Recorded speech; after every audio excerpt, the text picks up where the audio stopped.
Welcome, brave souls, to a transformative exploration of the human psyche. You're about to embark on a journey of self-discovery. It's not an easy path, but it's worth every step. We'll delve into the profound wisdom of Carl Jung. His insights can change your life. Fear is a constant companion in life. But what if I told you that your fears hold the key to your greatness?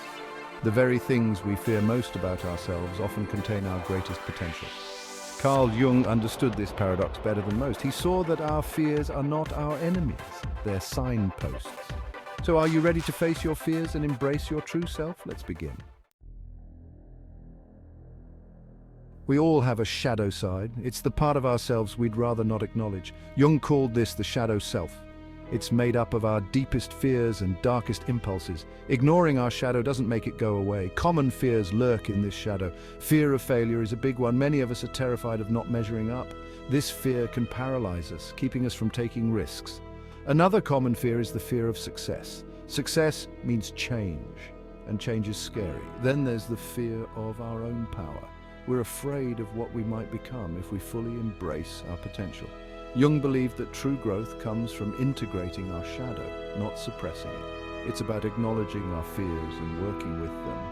This is the path to wholeness, to becoming our authentic selves. And it's the only way to truly unlock our potential.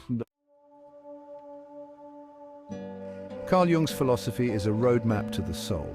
At its core is the concept of individuation. This is the process of integrating all aspects of your personality. It's about becoming whole, not perfect. Jung believed that this was the ultimate goal of human development. Central to Jung's philosophy is the idea of the self. This is not the ego, the I, that we present to the world. The self is something much deeper. It's the totality of who we are, conscious and unconscious. Jung saw the self as the organizing principle of the psyche, but to reach the self, we have to confront our shadow. Jung believed that our fears and insecurities are not just obstacles, they're opportunities for growth. When we face our fears, we reclaim parts of ourselves that we've disowned. This is not about becoming someone else, it's about becoming more fully yourself. This process requires courage and honesty. As you integrate your shadow, you become more confident, more creative, more alive. This is the power of Jung's philosophy. Jung's theories offer powerful tools for overcoming fear. One of the most important is the concept of archetypes. These are universal patterns or symbols that exist in the collective unconscious. By understanding these archetypes, we can gain insight into our fears and motivations. Take the archetype of the hero, for example. This represents our capacity for courage and self-sacrifice. When we're afraid to take on a challenge, we can tap into this archetype.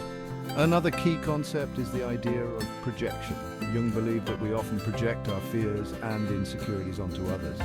By recognizing these projections, we can start to reclaim these disowned parts of ourselves. Jung also emphasized the importance of symbols and dreams. He saw these as messages from the unconscious.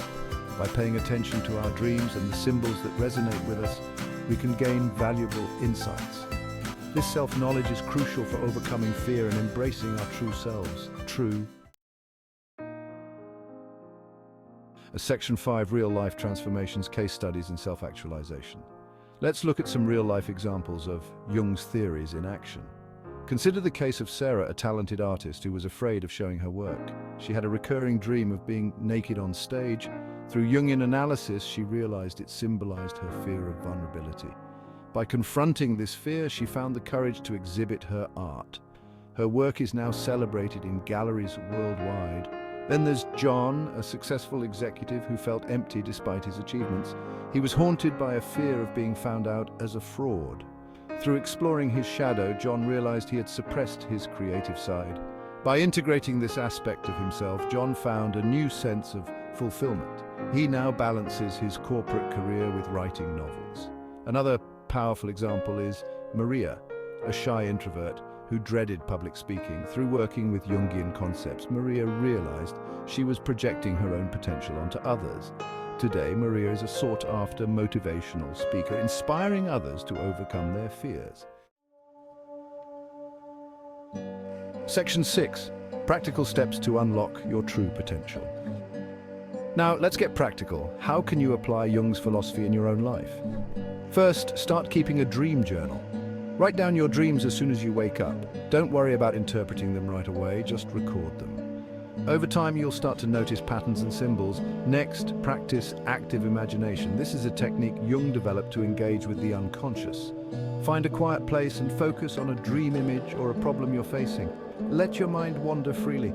Pay attention to your emotional reactions. When you feel a strong emotion, especially a negative one, pause. Finally, take small risks.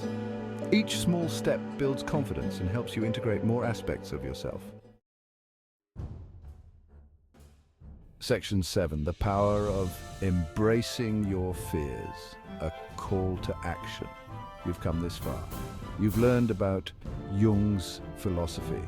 Now it's time to take action. Remember, knowledge without action is just information. So I challenge you, face your fears, embrace your shadow, become who you're afraid to be.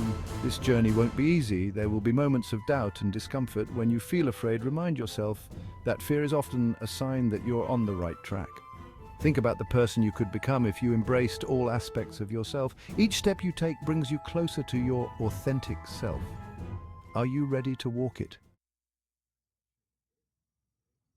Section 8. Gratitude and encouragement for your personal growth. As we come to the end of this exploration, I want to express my deep gratitude. Thank you for engaging with these ideas, for being willing to look at yourself honestly, for considering the possibility of transformation. Your courage is admirable. The very fact that you're reading this shows a desire for growth. Remember, this journey of self-discovery is ongoing. There will be challenges ahead.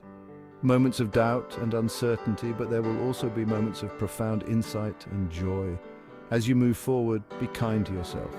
Growth isn't always linear. Every step you take, no matter how small, is a victory. The best is yet to come.